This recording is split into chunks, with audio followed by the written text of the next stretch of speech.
You are listening to the Overcome Pornography for Good podcast, episode 37, Shame 2.0. Welcome to the Overcome Pornography for Good podcast, where we take a research-based, trauma-informed, and results-focused approach to quitting porn. This approach has been revolutionary and changed thousands and thousands of lives.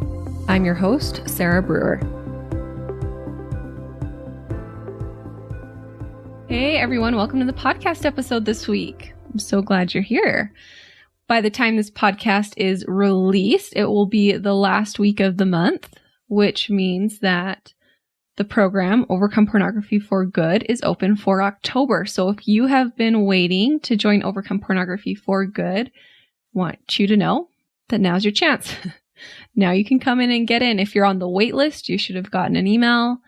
You can just go to sarahbrewer.com/work with me to sign up and we can get going on the program.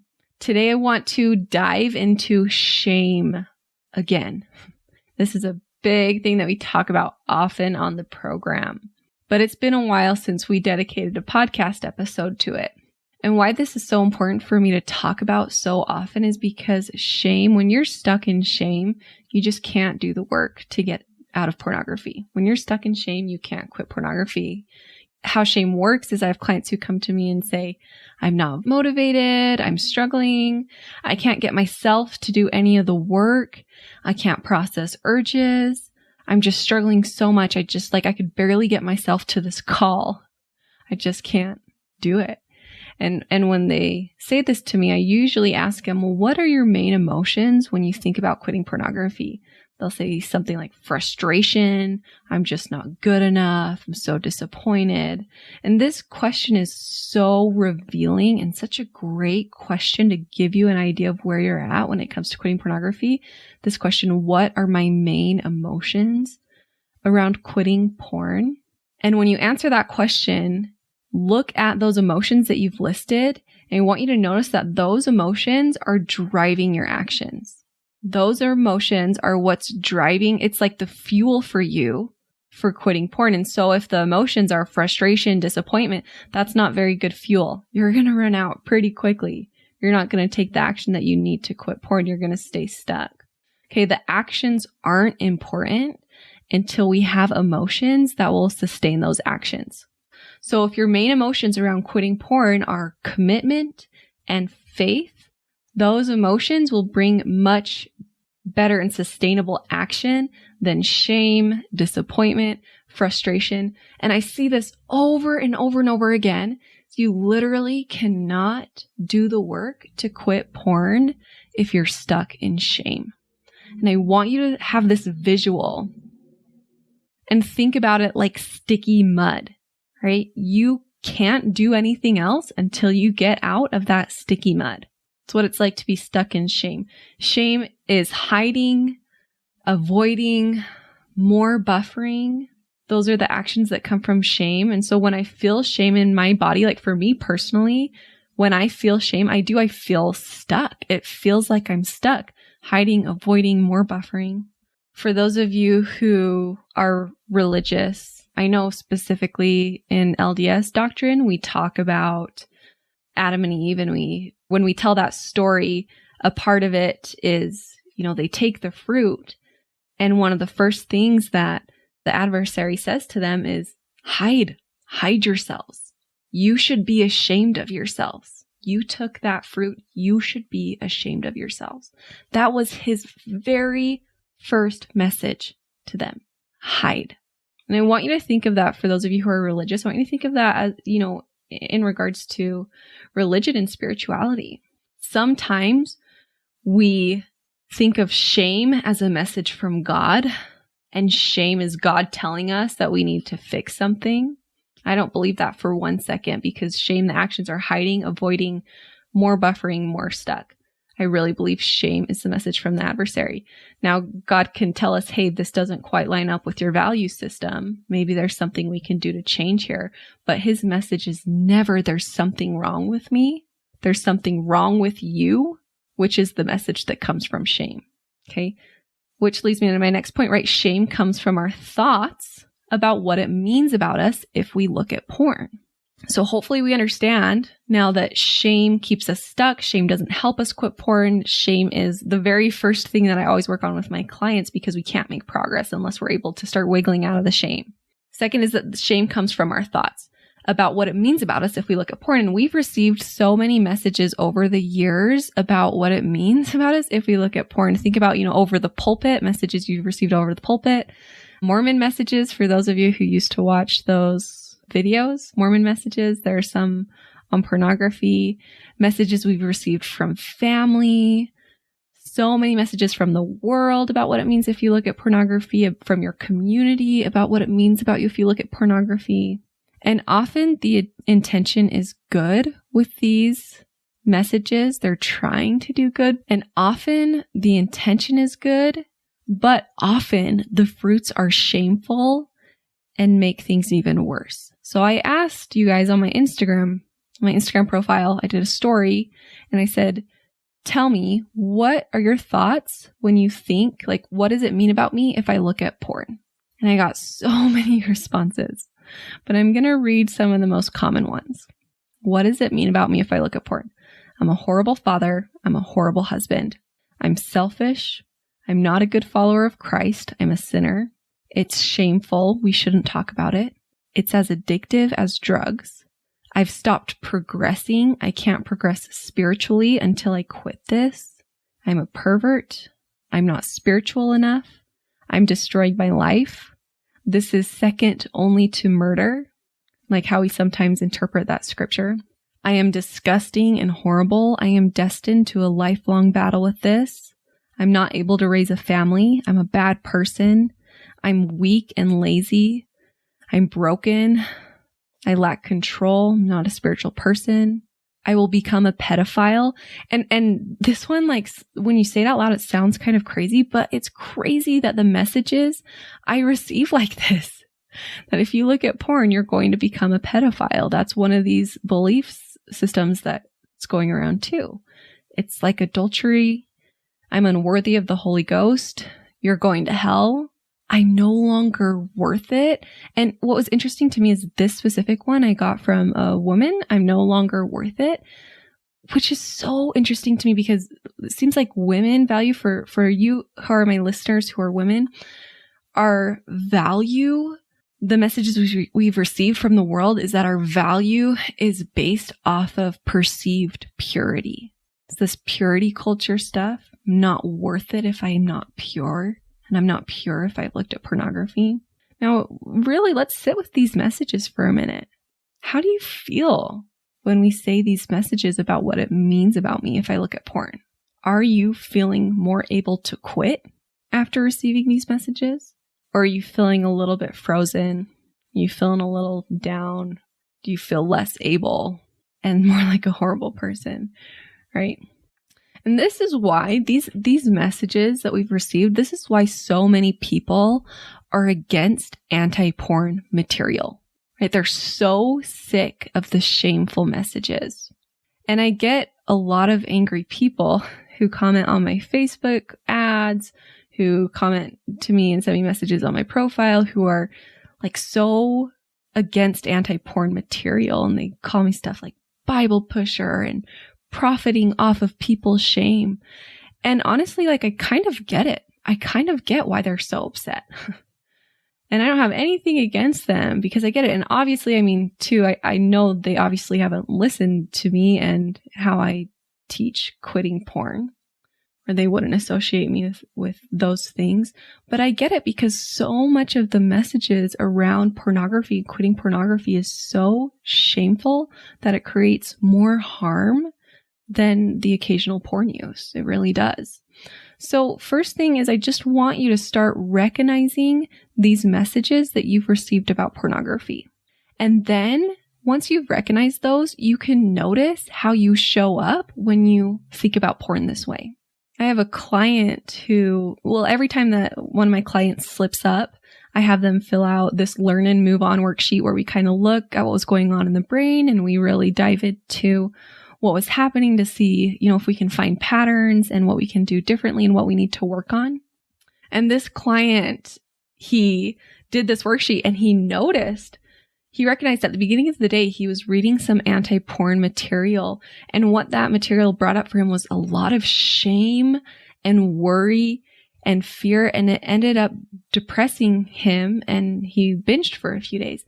And as he was looking back at that scenario and looking back at what happened, he was really surprised when he realized that the root of that episode was the shame, and him, reading and really getting into a lot of the anti-porn material brought on a lot of that shame and brought on a lot of those shameful thoughts. And I see this all the time. I see this all the time with my clients. Many, many, many porn episodes, the root of them is shame. Okay, so notice how you show up when you think about pornography this way. And then I want you to recognize that these messages that you've received are not just fact. Now, I'm not here to tell you what to think or what to think about these messages or what messages to hold on to and what messages to let go of.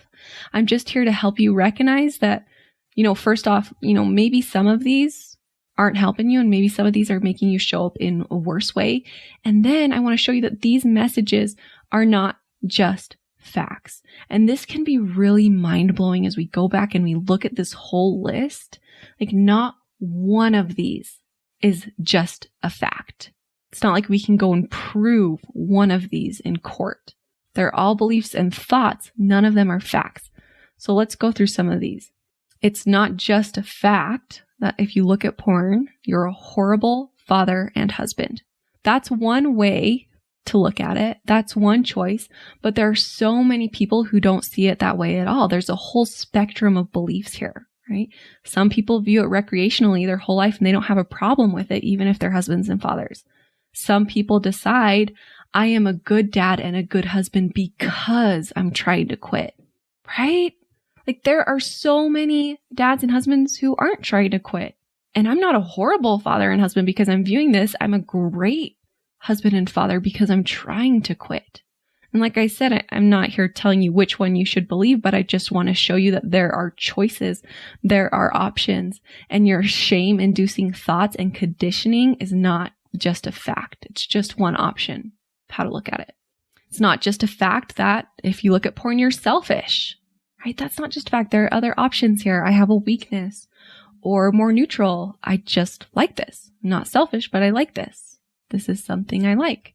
Other options, I have selfish tendencies, but it's not who I am. I'm not just selfish. I have selfish tendencies. You see the difference there? Let's keep going through these and looking at these examples. So I'm not a good follower of Christ. I'm a sinner.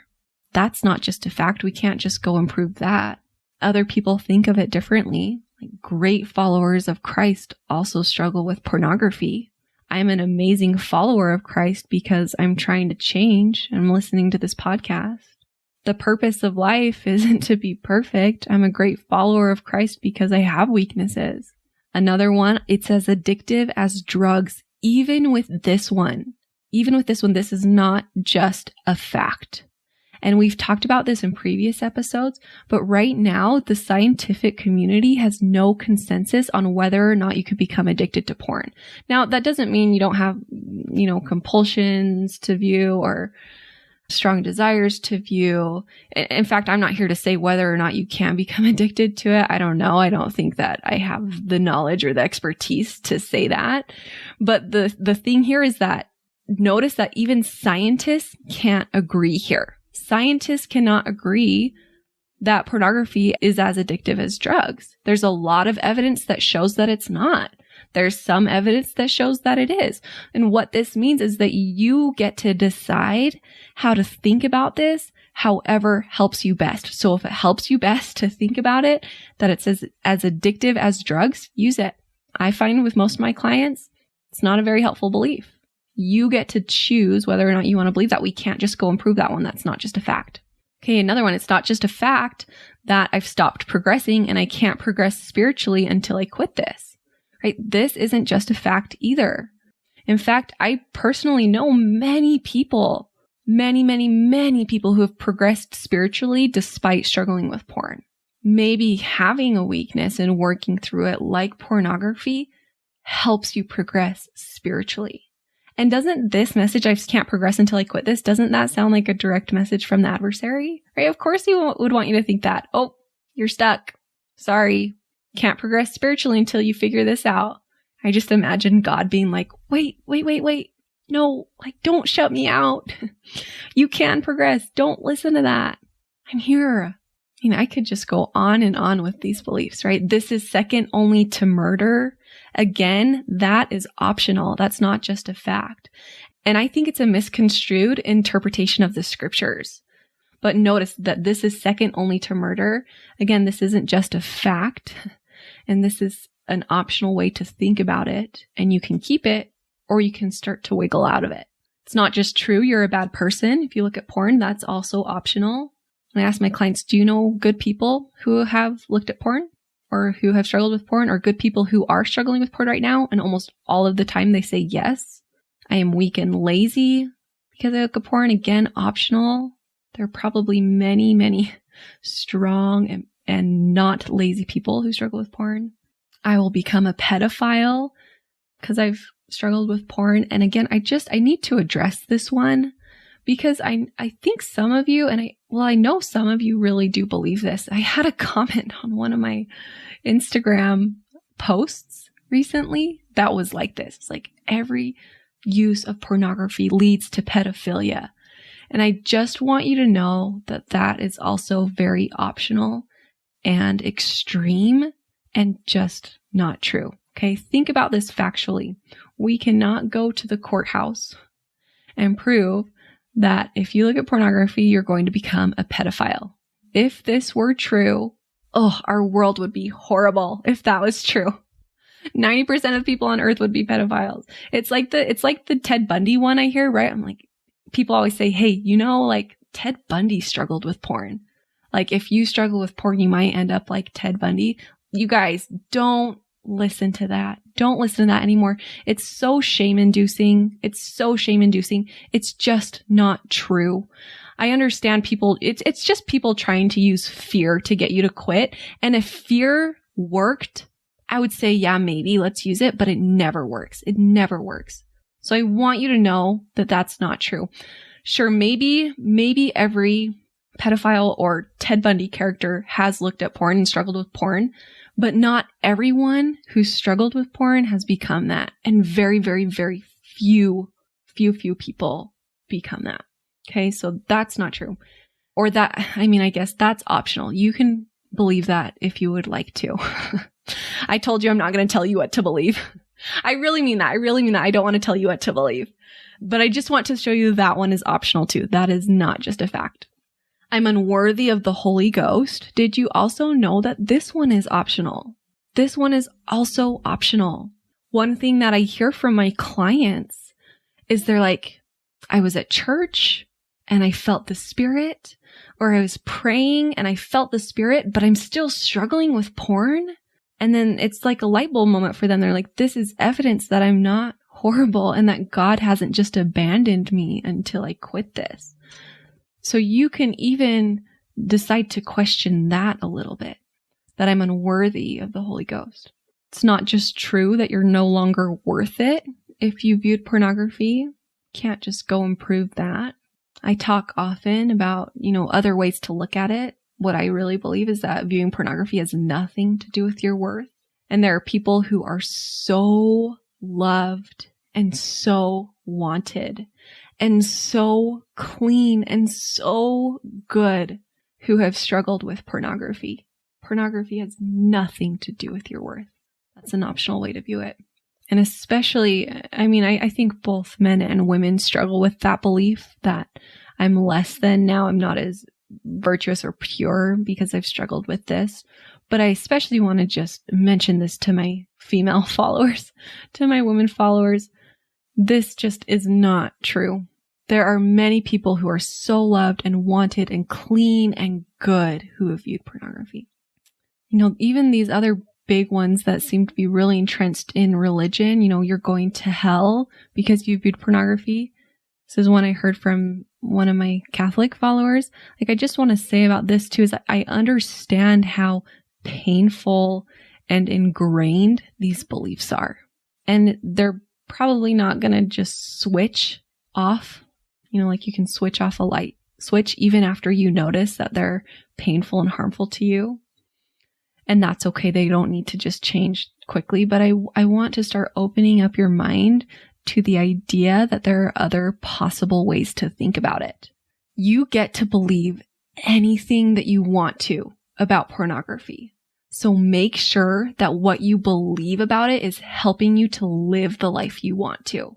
Those shameful thoughts are probably not doing it for you. And so you have the freedom, the agency, the ability to choose to think about porn in a way that will help you quit, to choose to think about porn in non-shameful ways. You have permission to do that. Another way to combat this shame is to recognize that one weakness does not have to define your whole being. So often, we think I looked at porn or I look at porn, so everything about me is bad. Instead of, there are really good parts of me and there are some bad parts of me. There are good parts and rough parts. And those bad parts of me can be there and I can still feel good about myself. I just saw a TikTok of someone talking about how their childhood was ruined because one of their childhood heroes, they found out that their childhood heroes had done some things that were bad, had messed up in some ways. And this TikTok, this girl goes on to explain, my generation doesn't have any role models because we can't handle this idea that people have good and bad. And so if anyone does something bad, it's like we just push away all of the good and we don't allow ourselves to look up to the parts that we really like and that are good about these people. And I love that. I really resonated with that, with this idea, there are good parts of people and there are bad parts of people. It's not like there are good people and bad people, right? The older we get, the more we realize it's not that black and white. And so that's true with you too. There are good parts of you and there are parts of you that struggle with stuff. And you can have those bad parts and those parts of you that struggle and still be a good person. It's okay to have bad habits, even a habit of pornography. And if you're stuck in the shame, if it's really hard to get out of the shame, you're stuck in shame cycles and in binging from shame, I want you to just start wiggling. Imagine being stuck in that shame mud. You're just really stuck in there, really deep in there. Just want you to start wiggling. Just wiggle a little bit. Just start wiggling these beliefs a little bit. Try on some of these beliefs. Just notice that you can maybe start to think about things a little bit differently. You might need to wiggle yourself out. In fact, most of the time when we're stuck in sticky mud, you need to wiggle a little bit. You can't just step right out. So wiggle those thoughts around. Maybe, maybe I'm wrong that I'm not worth it anymore. Maybe I'm wrong that I'm going to hell. Maybe I'm wrong that I'm a bad person and a horrible husband and a horrible father. Or thoughts like, maybe it's true that good people struggle with porn. Maybe it's possible that some of these things are true. Maybe it's possible that I don't have to feel shame about this. And if you have reservations about this, it might be because you still think that the shame is useful, which is fine. I mean, even that belief that we need shame to quit, that can be a very ingrained belief that you just need to start wiggling out of. But I want to tell you from my experience with the hundreds of clients that I've worked with, and I've seen over and over and over and over again, is that shame is not useful when it comes to quitting porn. And you'll be able to quit porn so much easier, so much quicker, with so much better if you can learn to wiggle out of that shame. Sometimes we think if I get out of the shame, I'm just going to start justifying and keep looking. But it's not either shame or justification. There's so much in between. There's worthiness. Worthiness helps you quit porn, and it's not shame or justification. It's there in the middle. Neutrality helps you quit porn. Commitment helps you quit porn. Hey, it's not shame or justification. And whenever you're in the shame, whenever you're stuck in that mud, just need to start wiggling ourselves out of it. Okay, I hope that this was useful to you guys. And I hope too, one other thing I just want to say about the shame is that it's okay to feel shame. And you're never going to not feel shame. Brene Brown says only sociopaths don't feel shame. And so shame's okay, but let's just start not believing all of the shame. But But let's just start practicing wiggling out of that shame. Let's just start practicing not believing every shameful thought that comes up. The shame might just come, but we don't have to believe it and we don't have to go straight into those shame cycles. We can practice and learn how to get out of that. It takes some inner deep work, but it's definitely doable. All right, you guys have a great week. I love you all so much. I'll talk to you next week. I want to invite you to come and listen to my free training called How to Quit Viewing Pornography, even if you've tried in the past. If you like the podcast, you will love this free training. We talk about, number one, how to not rely on willpower or phone filters so that you can actually stop wanting pornography. Number two, how to guarantee that you won't fail no matter how many times you've tried in the past. And number three, how to feel good about yourself while becoming someone who doesn't struggle with pornography. You can access this training at sarahbrewer.com/masterclass.